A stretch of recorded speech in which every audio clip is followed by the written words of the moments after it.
ശരീഅത്ത് എന്ന് പറഞ്ഞാൽ അതൊരു കപ്പലാണ്, ത്വരീഖത്ത് എന്ന് പറഞ്ഞാൽ അതൊരു സമുദ്രമാണ്. എന്നാലും ഇതിന്റെ ഉള്ളിൽ ചൂഷണം ചെയ്തുകൊണ്ട് ഒരിക്കലും നിങ്ങൾ പിൻപറ്റുന്നത് യഥാർത്ഥ ത്വരീഖത്ത് അല്ല. അവന്റെ ശരീഅത്താകുന്ന കപ്പൽ പൂർണ്ണമായും നിർമ്മാണം കഴിയാത്ത കപ്പലാണ്. ഞാൻ കഴിഞ്ഞ വീഡിയോയിൽ പറഞ്ഞിരുന്നു, ശരീഅത്ത് എന്ന് പറഞ്ഞാൽ അതൊരു കപ്പലാണ്, ത്വരീഖത്ത് എന്ന് പറഞ്ഞാൽ അതൊരു സമുദ്രമാണ്. ആ സമുദ്രത്തിലൂടെ ശരീഅത്താകുന്ന കപ്പലിൽ സഞ്ചരിച്ചുകൊണ്ട് ആഴക്കടലിലേക്ക് എത്തിയിട്ട് അവിടെ നിന്നും വിലമതിക്കാൻ കഴിയാത്ത മുത്തുകളെ വാരിയെടുക്കുക, ആ മുത്തുകളാണ് ഹഖീഖത്ത് എന്നും മഹാനായ ഷെയ്ഖ് ഹുസൈനുദ്ദീൻ മഖ്ദൂമുൽ കബീറുൽ മഅബരിൽ ഫന്നാനി റഹിമഹുല്ലാ മഹാനവറുകളുടെ കിതാബുൽ അദ്കിയയിലെ ഒരു ബൈത്ത് ചൊല്ലിയിരുന്നു. എന്നാൽ ഞാൻ ചോദിക്കുകയാണ്, ഇന്ന് ത്വരീഖത്തിന്റെ പേരും പറഞ്ഞുകൊണ്ട് എല്ലാ ത്വരീഖത്തിനെയും വിമർശിക്കുകയല്ല, ഇതൊരു വിമർശനമായി കാണുകയും വേണ്ട, ഹക്ക് എന്താണെന്ന് പറയുകയാണ്. ഇന്നും ത്വരീഖത്ത് നല്ല ത്വരീഖത്തുകൾ ഉണ്ടാവാം, മുറബിയായ തർബിയത്ത് ചെയ്യുന്ന ശേഖന്മാരുണ്ടാവാം, അപ്പൊ അതിനൊന്നും നമ്മൾ എതിർക്കുന്നില്ല. എന്നാലും ഇതിന്റെ ഉള്ളിൽ ചൂഷണം ചെയ്തുകൊണ്ട് പല വിധേനയുള്ള ആളുകളുടെ അവാമുന്നാസിന്റെ സാധാരണക്കാരുടെ വിശ്വാസത്തെ നഷ്ടപ്പെടുത്തിയിട്ട് വലാലത്തിലേക്കും ഫസാദത്തിലേക്കും അവരുടെ അക്രമത്തിലേക്കും നയിച്ചു കൊണ്ടുപോകുന്ന ആളുകളുണ്ട്. അവരറിയണം, ഒരിക്കലും നിങ്ങൾ പിൻപറ്റുന്നത് യഥാർത്ഥ ത്വരീഖത്ത് അല്ല.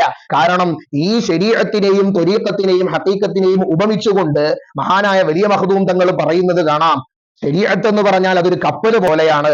ഈ കപ്പലാകുന്ന ശരീഅത്ത്, ആ കപ്പൽ നമ്മൾ വേണ്ട രൂപത്തിൽ നിർമ്മാണം കഴിച്ചിട്ടില്ല എങ്കിൽ, നിർമ്മാണം പൂർത്തിയാവാത്ത ഒരു കപ്പലാണ് സമുദ്രത്തിലേക്ക് ഇറക്കുന്നത് എങ്കിൽ ആ സമുദ്രത്തിന്റെ ആഴക്കടലിൽ മുങ്ങി വലിയ വലിയ അപകടങ്ങൾ സംഭവിച്ചേക്കാം. അപ്പൊ ശരീഅത്ത് പൂർത്തിയാവാതെ ശരീഅത്താകുന്ന കപ്പൽ പൂർണ്ണമായും ആ ശരീഅത്തിന്റെ നിസ്കാരം പൂർണ്ണമായും നിർവഹിക്കാതെ, നിസ്കാരത്തിന്റെ അഫ്ആലുകളും അതിന്റെ ഫുറൂലാത്തുകളും സുനനുകളും അതിൽ നിന്നും വെടിയേണ്ട കറാഹത്തുകളും അതുപോലെ ഹറാമുകളൊന്നും വെടിയാതെ, സുന്നത്തുകൾ അനുഷ്ഠിക്കാതെ, പോലെയുള്ള മുഴുവൻ ചിട്ടയായ കാര്യങ്ങൾ നിസ്കാരത്തിൽ കൊടുക്കാതെ ഒരാൾ നിസ്കാരത്തെ മാറ്റി നിർത്തുകയാണ് എങ്കിൽ അവന്റെ ശരീഅത്താകുന്ന കപ്പൽ പൂർണ്ണമായും നിർമ്മാണം കഴിയാത്ത കപ്പലാണ്.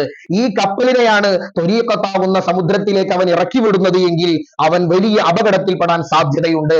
ശരിയല്ലേ? ഒരു നിർമ്മാണം പൂർത്തിയാവാത്ത ഒരു കപ്പൽ, ഒരു ബോട്ട് നമ്മൾ കടലിലേക്ക് ഇറക്കുകയാണ് എങ്കിൽ വെള്ളം കയറിയിട്ട് വലിയ അപകടങ്ങൾ നേരിടാൻ സാധ്യതയുണ്ട്.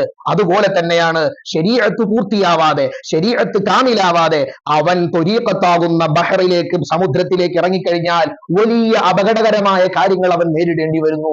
അതാണ് ഇന്ന് നമ്മൾ കണ്ടുകൊണ്ടിരിക്കുന്നത്.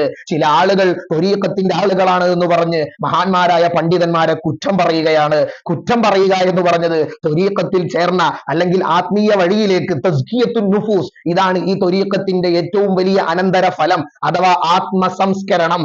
ആ ആത്മസംസ്കരണത്തിന് വേണ്ടിയിട്ട് ത്വരീഖത്തിലേക്ക് കടന്ന ഒരുത്തനാണ് എങ്കിൽ ഒരിക്കലും മറ്റൊരുത്തനെ കുറിച്ച് കുറ്റം പറയാൻ അവന്റെ നാവ് പൊന്തുകയില്ല.